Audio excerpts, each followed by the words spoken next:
Today's podcast is sponsored by AMAC, the Association of Mature American Citizens. There is strength in numbers, folks. Join AMAC at amac.us/Carter.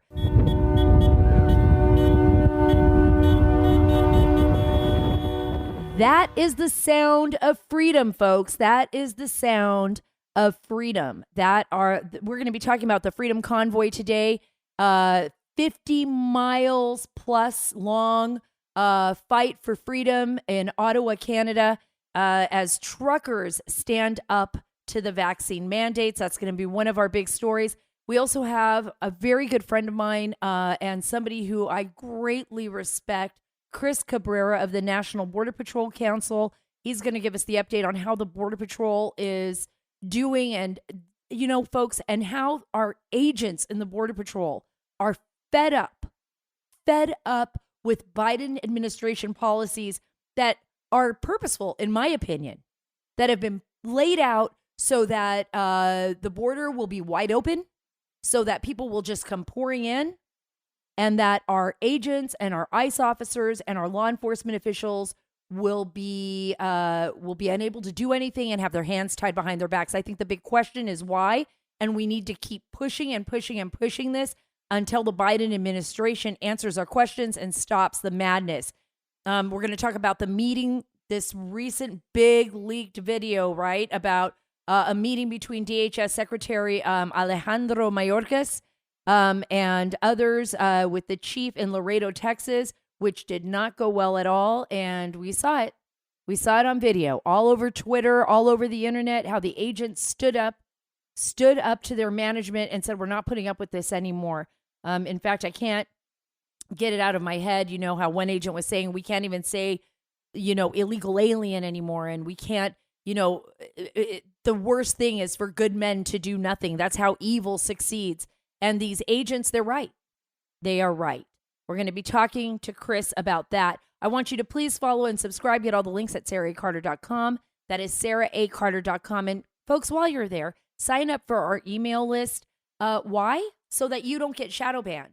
That's something that we're trying to avoid here. Go to saracarter.com, saracarter.com, and we'll keep you posted on all the latest news stories as well as the podcast. And you can sign up for all my social media there.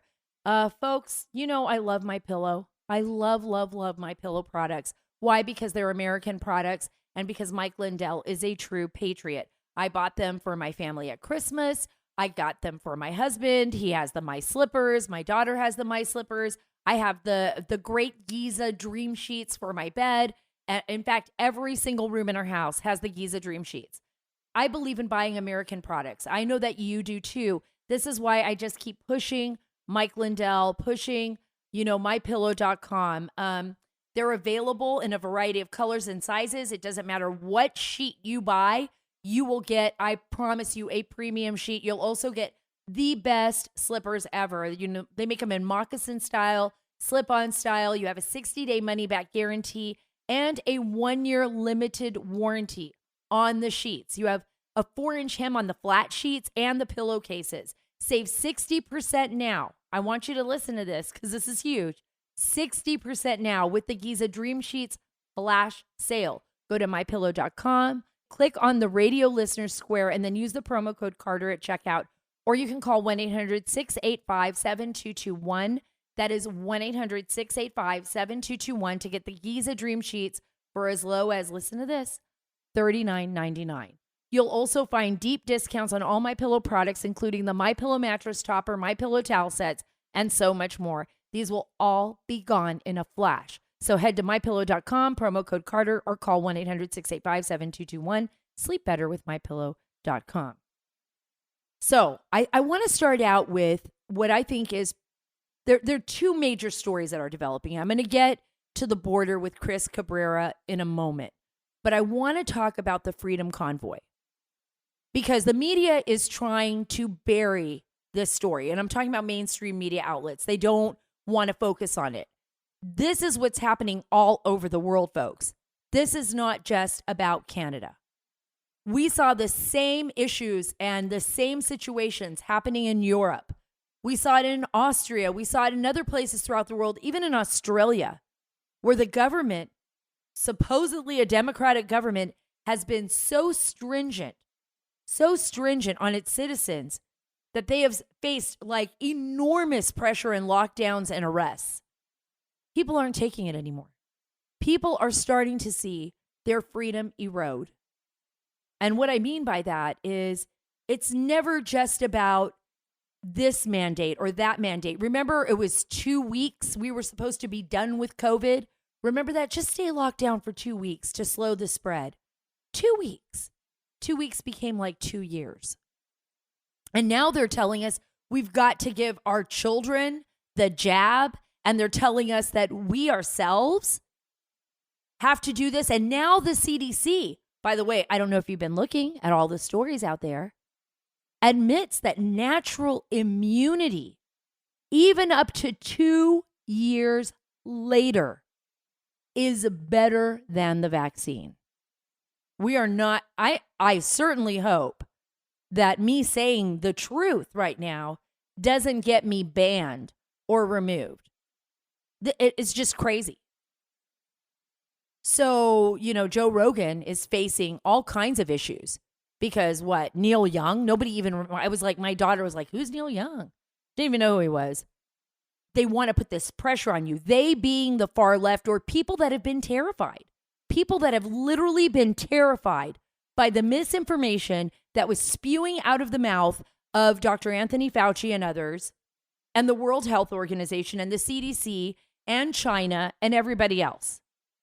I'm not saying that COVID isn't a real thing. It's a real thing.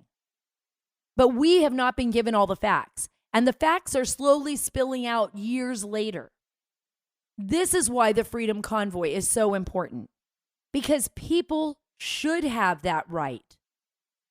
They should have information at their fingertips to make the best decisions for themselves. Thousands of demonstrators in the streets. Nobody did anything bad. Nobody beat up anyone. There were no fights. I mean, who knows what's going to happen, but I didn't see like people standing there to overthrow the Canadian government.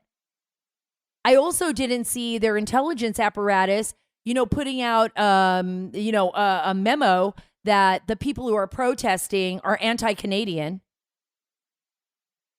or wanted to overthrow the government.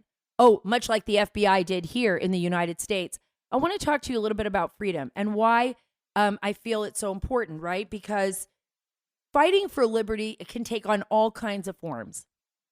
Every single day that I'm home, every single day that my husband is, walking around the house and he's blind and he, struggles with certain things that he used to do instantaneously, is because my husband fought for freedom, not just for himself, but for our nation. Every time I go to the border and the men and women of the Border Patrol or Immigration and Customs Enforcement officers put themselves at risk of getting COVID, of getting whatever other, viruses come across that border, or they're in the middle of an area that's very dangerous. There's gunfire. It hits their vehicle. It's because they are fighting to protect this nation. They are fighting to protect our nation from outside threats. They are protecting our national security. When I think of my mom and having to leave the only home she really knew in Cuba in her late 20s, in the 1960s on the Johnson Freedom flights, to arrive in a country speaking a language she didn't know, she did that because freedom and liberty mean something.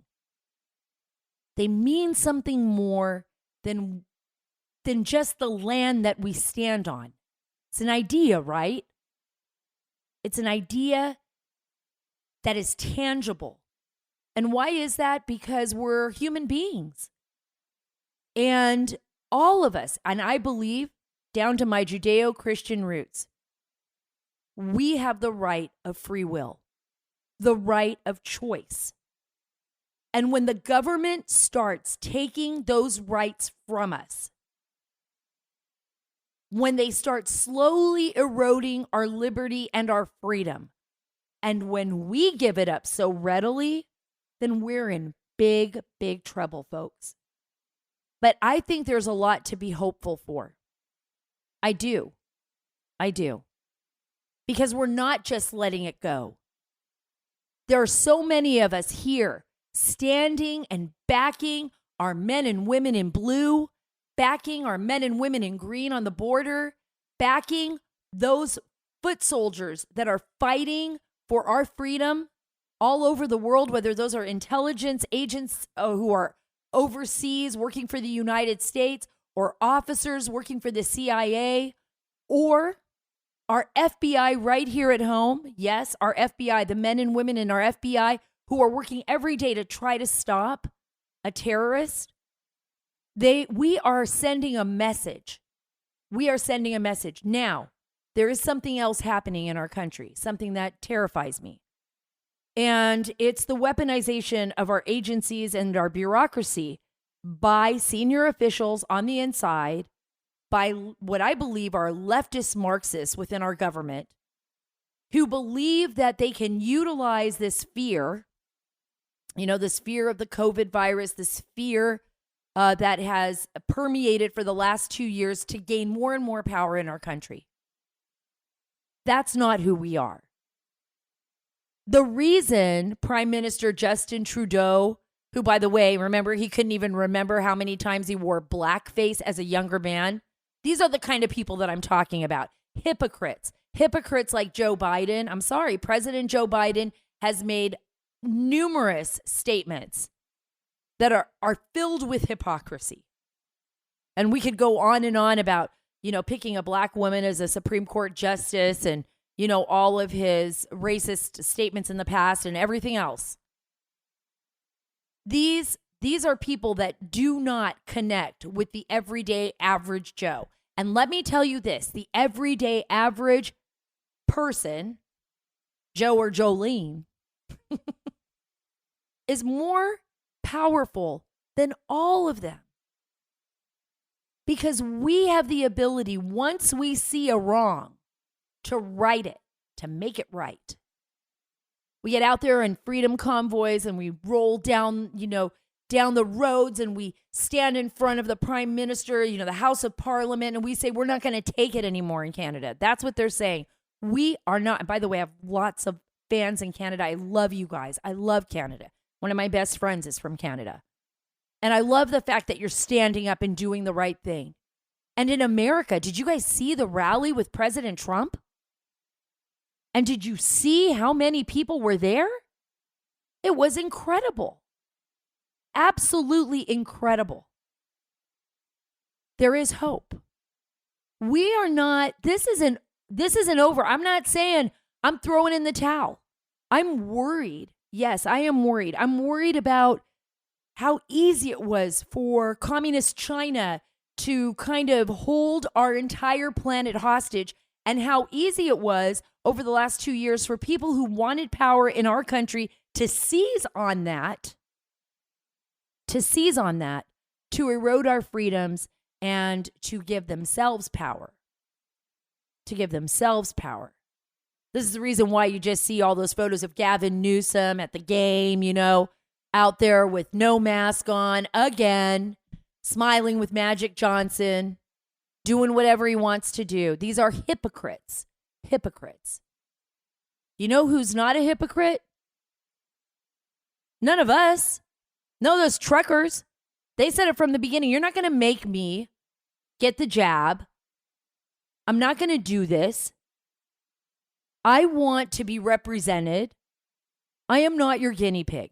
Now, look, I am not saying that getting the vaccine is not important. I believe that for people, especially for people who have comorbidities, who are, concerned about their age, who are concerned about COVID, and there's so much we're still learning about COVID. Get the vaccine if you want the vaccine. What we're saying is that how far are we going to let the government go to seize our liberties? How far? And you really have to think about that. Because once you give up just a little bit of liberty, they just keep taking more and more and more. And putting us all in danger. Folks, you don't want to be on that list. And I'm going to make it really quick before I get to Chris Cabrera. But, when the DOJ had that memorandum from the school board that was basically targeting parents. Remember this in Loudoun County in Virginia, where parents were standing up to the school board and saying, no more lockdowns, no more mask mandates, no more. We are not going to take this anymore. And all of a sudden, they became the targets, for the DOJ, some kind of special investigation that the school board was asking the DOJ to have on domestic terrorism. Domestic terrorists? Because what? Because we want to get our children educated? Because more children were harmed by the lockdowns and by the craziness of these mask mandates than by just going to school? I know that in other states right now, they're saying even if your kid tests positive, just send them to school if they're not showing any symptoms. Some of the schools are doing this because they're not showing any symptoms. And right now in Loudoun County, the school board is defying Governor Youngkin, the Republican governor, voted into office, throw those Democrats out, Republican in there, executive order, mandates gone from the schools, except the school boards. Guess what? They want mandates. They want to put the mask on your kid's face. In fact, it's so bad. I was listening to Brian Kilmeade. I was interviewing a parent in Loudoun, and they were describing how their 8th grade daughter has to literally walk with a sheriff's deputy from the gym where they are keeping her and 27 other students who are not wearing masks with an escort, a sheriff's deputy escort, to go to their lockers back and forth. They can't even sit with the other students in the cafeteria to have lunch, even though the other students can take their masks off in the cafeteria to have lunch. They are being punished. For what? We already know based on the CDC that a cloth mask, unless you have an N95 that's been fitted for you, a cloth mask does hardly nothing. I think it's like roughly around maybe if you're lucky, 5% better at, maybe not transmitting something. But the COVID variant, even Omicron, is so small, it just goes right through the mask. So why are we doing this? You want to know why? Because we have given our power. We're fighting back for it now. Like this mother who's telling her daughter, just stay still. We're going to take it to the courts. We're going to do it the right way. We're going to fight this the right way. We're standing up for our rights now, but we got to keep doing it. We cannot be afraid to speak up, to speak out, and to stand our ground. That is why we are the United States of America. That is the reason why my husband went to war. That is the reason why my father fought in World War II. That is the reason why my grandfather fought in World War I, believe it or not. And it is the same reason why, like all of you who have similar stories like me, is the reason why my mother immigrated from the only country she ever knew with her family to find freedom right here in the United States of America. Don't give it up. You are the only one that can keep it alive. Only you. Freedom is inside us. It isn't, it's not, it's tangible, but it doesn't exist, right? Unless we make it exist. That's the lesson that we've learned over the last 2 years. And it's the reason why the Freedom Convoy is making such an amazing storm, such a hope and a faith. And we've got to support our brothers and sisters in Canada, our truckers who are doing the right thing. And much like, we're all fighting for freedom and fighting for liberty, our Border Patrol agents and our ICE officers are on the front line doing the same. They're up against a behemoth bureaucracy that doesn't want to let them do their job. But I'm telling you, just like the truckers who are protesting, they are doing the same. And we've seen some of that footage leak over the weekend. I want to give you guys a little idea of what's going on here before I bring Chris Cabrera on. The data released by the CBP on Monday shows that total migrant encounters along the southwest border during the month of December, irrespective of the countries of origin, stood at 178,840. That's an increase of 141.6%. from the same month in 2020 and up 340.8% from December 2019. That is a daunting figure. First, I want to thank you, Chris, for coming on. Chris is the vice president, like I said at the top of the show, of the National Border Patrol Council. He's a great friend of mine. We've known each other for a long time, ever since I think maybe, Chris, since like 2013 or 12? Yeah, I think it was 13 when all this stuff kicked off. You were the first one down here. And before they started trying to hide everybody's access, you got in there and got it all. Right, I know. And they continue to try to hide everybody's access. And it's a completely new administration. Let's just start from the top, because I feel like everybody has been so overwhelmed this past week. We've seen the videos. Mayorkas has made multiple visits to the border. Border Patrol agents are standing up to him. They're standing up to their chief. And I'm going to have you explain what that means. I want you to listen to this leaked video over the weekend. It's something that, for one, I always hear when I come down to the border. Agents are frustrated. They want to fix things. They want to be able to do their job. But I've never, ever seen it this bad. Listen to this. And I get it. You come to work, you're frustrated, you're upset because you didn't get the desired outcome that you want. Doesn't mean you give up, right? I know you're not. That's why I'm saying we don't give up. We stay focused. We continue to do the job and the mission that we signed up for. Right? We all signed up for it. We all raised our hand. It's kind of hard to say that. To defend the Constitution, not the It's not hard to say it. It may be hard for you to say it, but I've been doing this for 31 years. It's not hard for me to say it. Every day I wake up and I'm committed to this organization, and I'm committed to each one of y'all. We say the same thing, but it seems like the policy's not. Then you keep releasing criminal Because aliens in the country. you're getting bogged down in the policies and the You can't even politics. say illegal alien. What's that? We can't even say that. That's why Chief Scott left. You just said it. You can't Is say anything going to happen to you? You just said it. the whole generation. Why are you guys getting caught up in semantics? Right? There's a mission out there to be. There's a mission out there to be had, guys. We can sit here and argue about it till we're blue in the face. Right? I've been doing this job as long as y'all. That's the problem. What's that? That's the problem, Chief. For evil to triumph is for good men to do nothing. That's I can't hear what's you. happening. For evil to triumph is for good men to do nothing. That's exactly what's happening here. Good men are doing nothing. You're allowing illegal aliens to be dropped off in communities. You are doing something. No, sir, we're not. You are. You're rescuing people every day. You're taking fentanyl off the streets every day. You're taking methamphetamine Yes, and under this criminal administration aliens for the off the last streets year, we've every got the day. highest fentanyl death in the history of our country. In 1 year, in this country. You know, we've made more fentanyl seizures already this year than we made last year. How many have we not catch because we're focusing on these families? I don't know. And that's the problem. And we're working on it. Where's the results? That's Chief Raul Ortiz in Laredo, and that was with the visit with Mayorkas. Chris, what's going on here? I mean, I know, but what's going on, you think, on the inside right now? Yeah, first off, though, it was a meeting there, and they had Border Patrol, Air and Marine, and Customs, those guys in the blue shirts. And, just from looking around, you can see those guys were like kind of in shock about, what the hell is going on here. I've never seen anybody go at a manager like that in 20 years. I can't say it's not, I can't say it's not well deserved. I mean, those guys are frustrated with what's going on there.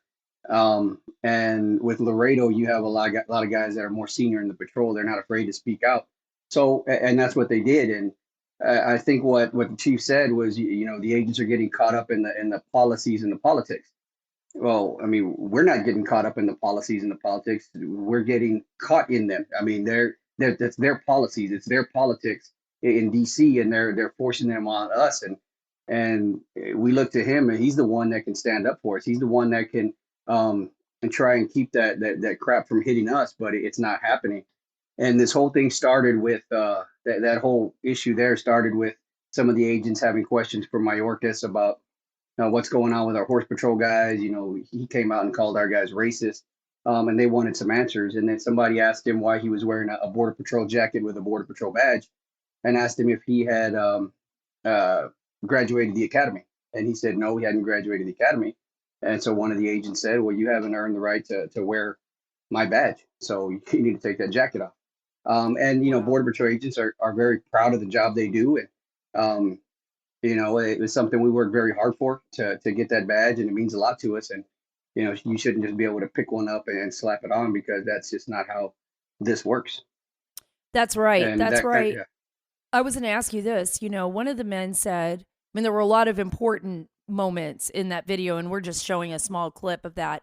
But one of the men said, which is an old saying, you know, for evil to triumph is for good men to do nothing. And this is something that I think since I've been covering the border, even going back to 2003 and 4, has been a statement in one way or another that I've heard over and over again from law enforcement. I mean, you give so much of your life. You know, you put your life on the line every day. I've seen the work that you all do. I've seen you personally. I know everyone out here who's listening, you can't imagine what Chris has done. He will, without a mask, without anything, it didn't even matter. He's been sick multiple times. He has saved the lives of small children. He has saved the lives of adults. I've been out on the front lines with him, watching him do this. And then you have these guys in Washington, D.C., and you have someone like the chief here who said, you know, you guys are getting all bogged down in this. It almost sounds as if he's just saying, go through the motions and don't rock any boats and y'all will be fine and we'll just get our retirement pay and, you know, this is it. This is all you're going to get. Am I right or am I wrong? I mean, I just feel like there's no respect for the agents. Yeah, and you know, we're getting bogged down in this, but we're not the one that put us in this situation. There's a lot of stuff that keeps us from doing our job, and it's to appease the politicians or you know, the local cities. They, you know, all this extra babysitting duties, transport duties, taking them to non-governmental organizations because they don't want to lift a finger for it. And I think I would have more respect for Secretary Mayorkas if he was just consistent. He comes into our buildings and he tells us one thing, how he's fighting for us, and you know, we're doing a great job, and then he goes out in the media and calls us a bunch of racists and tells us that crossing the border shouldn't be illegal. Well, you know what? Whether you feel it should be or shouldn't be illegal, at the present time it is illegal. So unless you want to get that changed, we're stuck with what we have. So instead of him just complaining about what is, he needs to either change it or just sit back and enjoy the ride. Do you feel like you're being played? Oh, you know, we felt that way for a long time. We're just not going to sit back and do nothing. No, you can tie our hands behind our backs, but we're still going to go out there and we're still going to work the best way we can. But you can bet that when you come in and try and tell us everything is sunshine and roses and you're fighting for us, we're going to call you on it. Let me ask you this. One of the big issues, and I was talking to a senior supervisor, actually in the Border Patrol, that chose to remain anonymous out of fear of retribution from the DHS. One of the things that they said is, look, we've got people, we've got SIAs, we've got special interest aliens coming across that border. We are not properly vetting them. We have people that are connected to terrorist organizations, and even if they're properly vetted, we know they were with others, and those people were not apprehended, so we have no idea where they are in this country. We have criminals crossing that border, and we're just letting them go. They won't let us do our job. We end up being the bad guys. Is it just this administration? Is this administration making it so that the DHS is kind of like a hapless, lifeless organization that isn't even allowing the agents or the officers to do their job, ICE officers included, to do the job to protect the American people? Yeah, you know, it seems that this agency, and it's a fairly young agency when you look at government agencies, it got so big so quick, and there's so many layers of bureaucratic nonsense piled on top of each other. So you can't get anything done, even if you wanted to. And everybody, whenever a good program comes out or a great idea comes out, everybody wants to put their stamp on it so they can be part of this great thing. And then it just waters it down, or it never gets implemented because it just gets too cumbersome. And that's what we're dealing with here. There's a lot of easier solutions to fix this. but nobody wants to take those steps. Talk And about on those, Chris. the What would it well, take? well, I mean, for some of the smaller problems, like the way we handle the transporting duties, which takes up so much of our time. We're sitting in the field with hundreds of people, two agents watching them, and it takes 3 or 4 hours just to get a bus out there to move them. And so when the agents are out there dealing with those people, they're not out there actively patrolling, and people are getting away. And we've brought solutions, and granted, the solutions might be um, they might not be the refined solution, but you got to start that conversation in order to get that solution. And we don't do that. And a lot of it is, well, if the bus takes 4 hours to get there, then technically they're not in custody. So time in custody, the clock doesn't start ticking, so it looks better. Something happens to that person and they faint, they have a seizure, they have a baby. Well, technically they weren't in custody because the bus hadn't got there yet. Just nonsense like that. And we get bogged down with this crap, and a lot of the problems here can be solved, but it's legislative fixes, and I appreciate the senators and the Congress people that come out here, countless ones that come out here. Yeah, it's great to see them come out here, but if there's no will up in DC to fix this, if one side is so far to the other, if the sides are so far from coming together, we're never going to get it fixed. It's just they need to take the politics out of it. It shouldn't be a political issue. Security shouldn't be a political issue. I mean, having security at your house is not a political issue. Why should it be for the country? Exactly. It is ironic that Ukraine and the Ukrainian border is now, oh, we've got to protect Ukraine from Russia. We've got to take care of Ukraine because because it's so vital to the European continent, and because we don't want to see Russia there. Well, what about the United States? One of the issues, and I've talked to many people in the intelligence community, and it's very well known among people within the intelligence community. It's not an alarmist issue. I'm not making it up here, and it's not a novel, is the fact that Al Qaeda and other organizations have looked at the border as an access into the United States, an area where they can avoid entry by aircraft. They don't have that's going to be almost impossible for them now, but where they can move with people, move a sleeper cell in, move someone in who is basically waiting to conduct an attack in the U.S. My thing is this. You have been warning lawmakers. I've seen you in person on the Rio Grande talking to them about this. I've seen Brandon Judd. I've seen other agents. I have seen, Artel Cueto in Arizona saying the same thing. None of these lawmakers, if something happens in America, is going to have an excuse if we are attacked because somebody got in through a porous border because they would not allow the Border Patrol agents to do their job. Right? Yeah, and what we all know it. And they'll just turn the finger and point it at us and tell us we weren't doing our job. One of the most comical things I've ever heard is this root cause of immigration, and let's focus on 3 countries: Honduras, El Salvador, and Guatemala for the root causes of immigration. Meanwhile, we have over 100 countries that are regularly coming through our border, and you're focusing on 3 different countries to tell us the root cause. And the root cause is very simple. I mean, it's like 4th grade math, the least common denominator. What do all these things have in common? And it's lax immigration policies.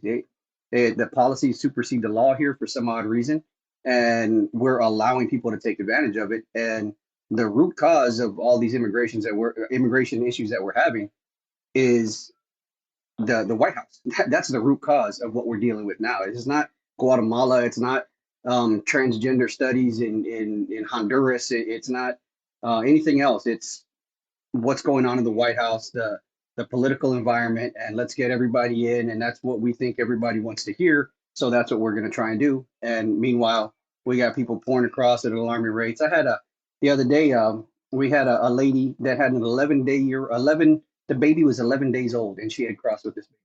So she had that child somewhere along the way, it's cold our standards. It was like in the 40s. And she has this newborn that she's traveling with, crossing the river with. And then that's insane, but by constantly beckoning more and more people to come here, it puts these people at risk, and it's just inhumane. I mean, what we see down here, what they saw under the bridge in Del Rio with all those Haitians, that's just inhumane. And I don't see how this administration can come back and say, well, we're trying to make things more humane. No, you're not. You're convincing people to risk their lives, their livelihoods, their children's innocence, so that you think you're going to get some votes out of it. That's the inhumane part of it. These people should be Absolutely. ashamed of themselves.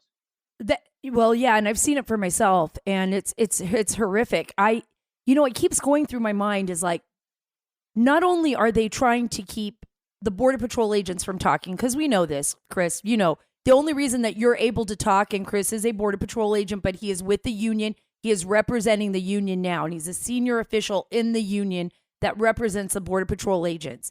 Chris can speak freely because he is protected by the union. But you know as well as I do, Chris, that the big reason why they don't want reporters like me down at the border, they don't want Bill Malusian, they don't want, anybody from Breitbart or anybody else who's actually covering this story down at the border, is because they do not want the American people to see what is going on. And they threaten the agents to keep their mouths shut. They threaten the agents so that they don't leak any information out about possible SIAs crossing the border or terrorists. So they not only keep that shut, but they do everything in secret. Like they're flying people in the middle of the night, to like Tennessee and New York and, with ICE, dropping them off in these unmarked planes and all these children.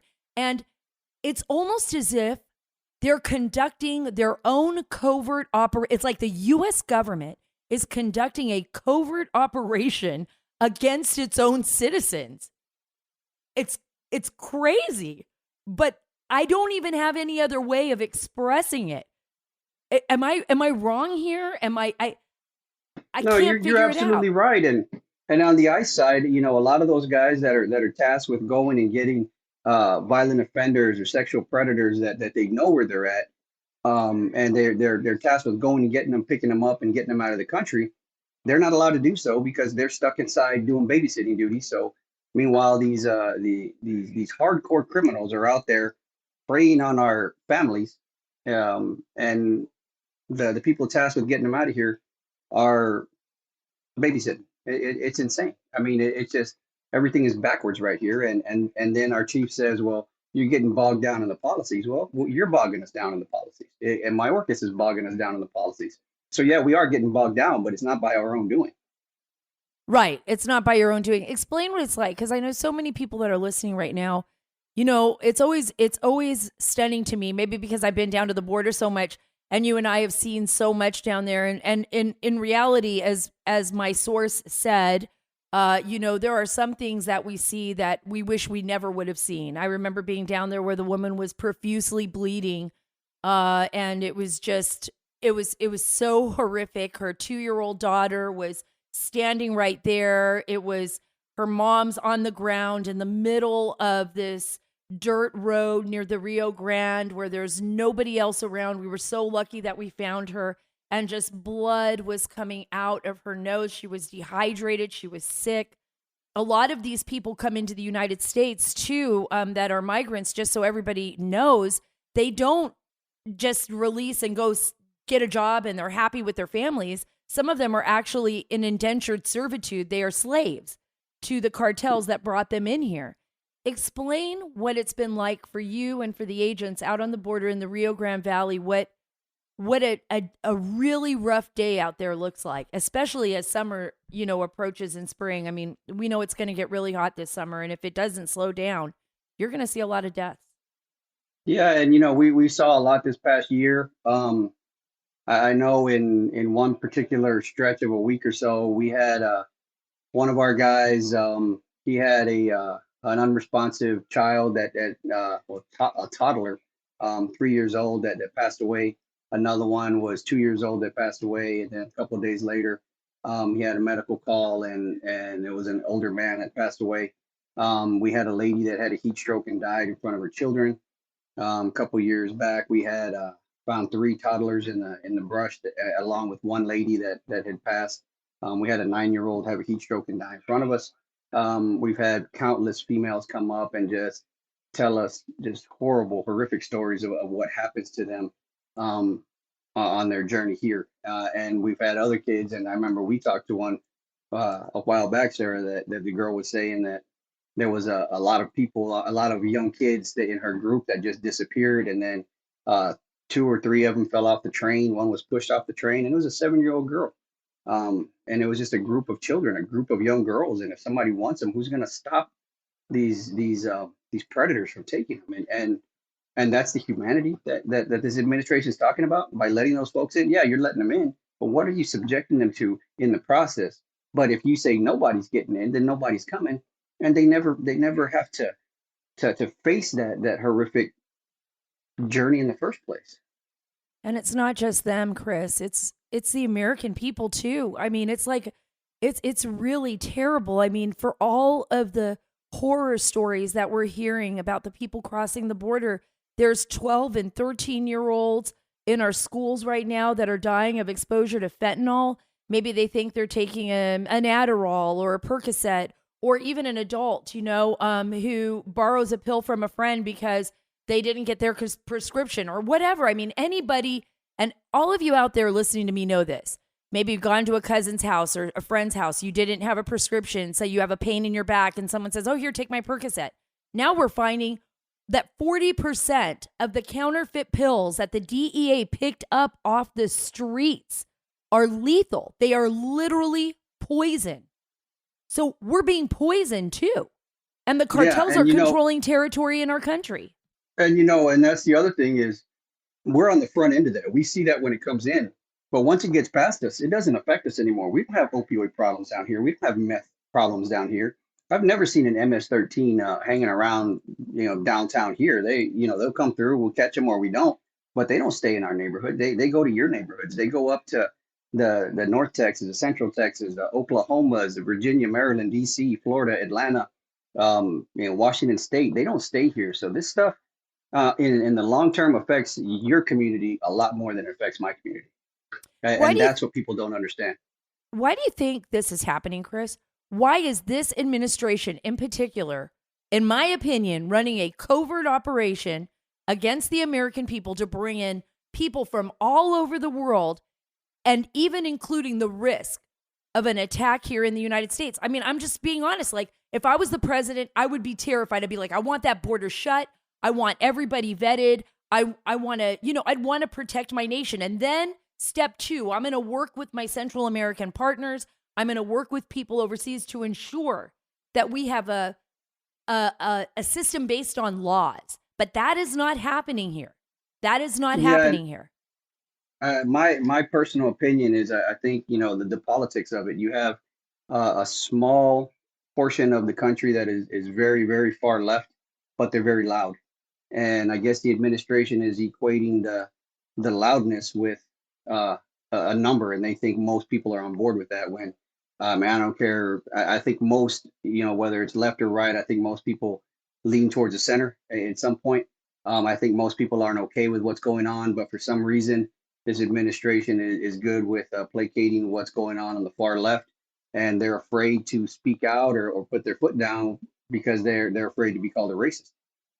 Instead of seeing it for what it is, they're just scared and they're just giving the far left who have no idea. They have no idea what's actually going on down here, and they won't come down here. And if they do, they're gonna stage some fake photo ops. But to actually see what's going on down here and take a real live look at what's going on here, they won't do it. They're afraid to do it. They're afraid to see the reality for what it is.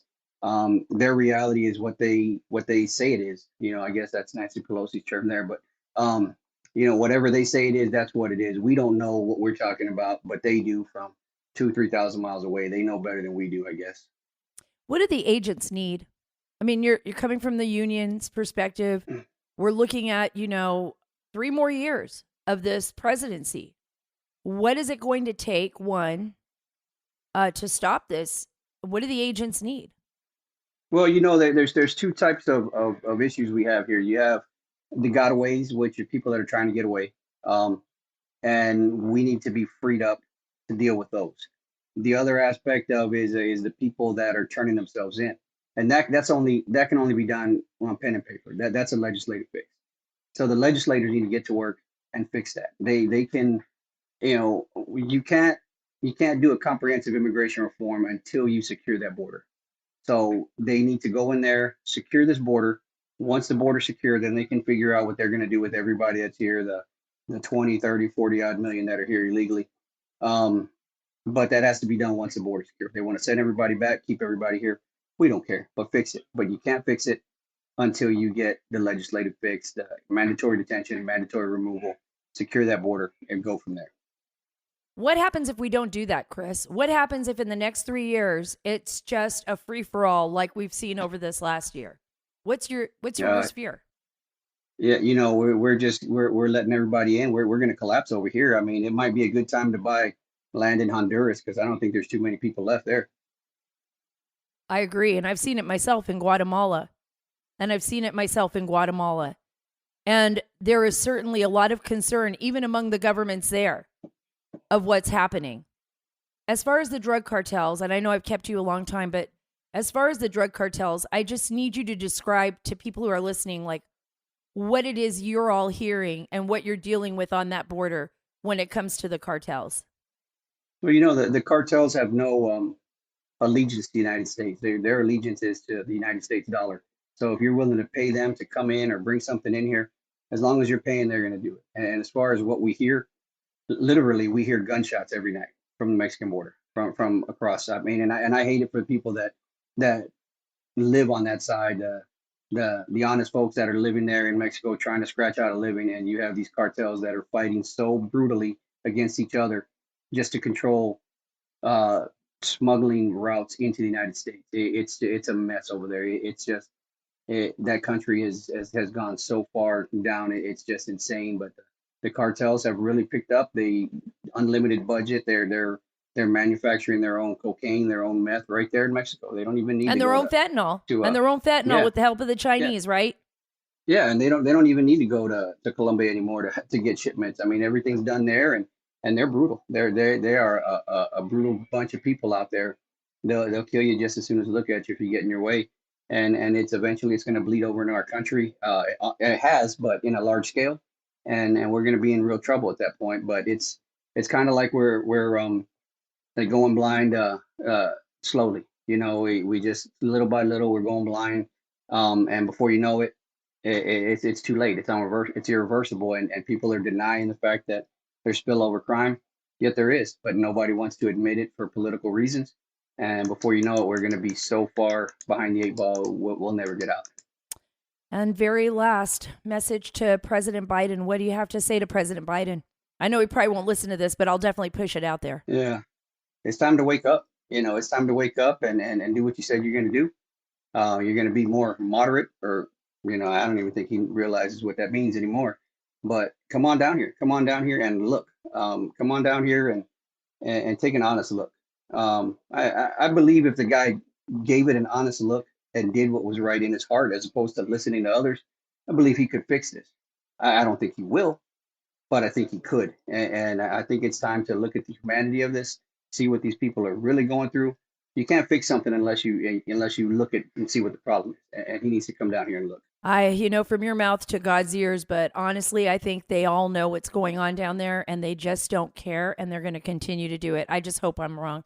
Thank you so much, Chris, for being a part of the show. I mean, we got to educate everyone out there. We got to let people know what's going on at the border. This is our country.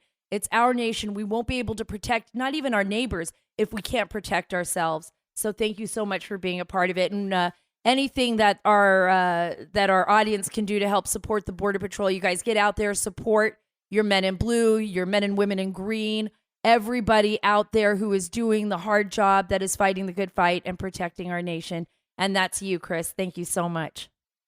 Thank you. Okay, you know how important it is to diversify your portfolio, right? Well, in this day and age, you should know, because the stock market has been up and down. It's been crazy. And not only has it been volatile, but the current administration is looking to increase our taxes. They're pandering to China. And they've misled us about inflation. Inflation is through the roof, guys. That's far worse than a few mean tweets, right? That President Trump threw out there. I'd be so happy to have those right now. But we can't have those few mean tweets. So in honor of that and in honor of better financial times, Universal Coin and Bullion is offering a 1-ounce pure silver tribute coin. Guess what? Featuring America's 45th President Donald J. Trump. And they're going to do it at their cost. You'll get a pure 1-ounce silver coin honoring former President Trump at the same price Universal Coin buys it from their vendors. How about that? Throughout history, silver and gold have been a hedge against inflation and a guaranteed asset you can turn to when times are uncertain. And with Biden and Harris in office, the uncertainty seems to be getting worse, right? So call Universal Coin at 1-800-UCB-GOLD. That's 1-800-UCB-GOLD. Their professional staff, led by America's gold expert, Dr. Mike Fulgens, they are waiting for you to call 1-800-UCB-GOLD to get your pure silver President Trump tribute coin at dealer's cost. Okay, I have some fun little tidbits for you, and it's just very quick. So you don't want to miss this. But there is a button on the back of your iPhone, and I don't know if you guys know this, but it's a tap.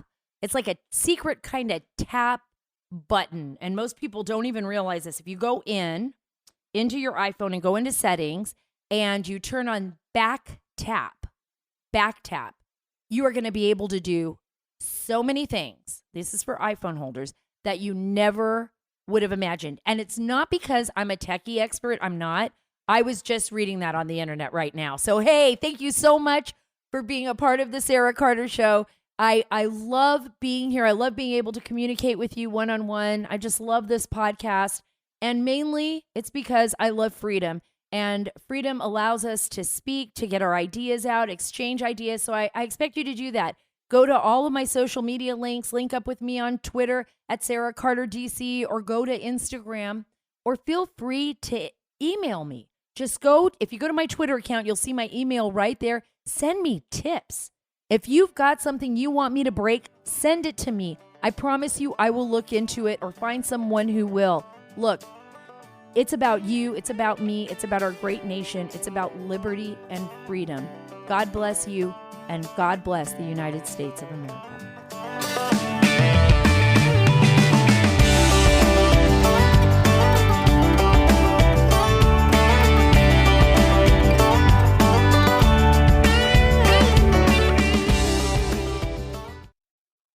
Hi, it's Dana Lash, host of The Dana Show. Every day, I'm here to keep you up to speed on the most important stories and info that you need to know in your very busy life. And if you're always on the go and you want to stay connected, just download our daily podcast and take it with you. It's a great way to get up to speed on what you need to know and what legacy media may not be telling you. Visit danaradio.com and click on the podcast link or subscribe at iTunes, Spotify, or wherever you get your favorite podcasts.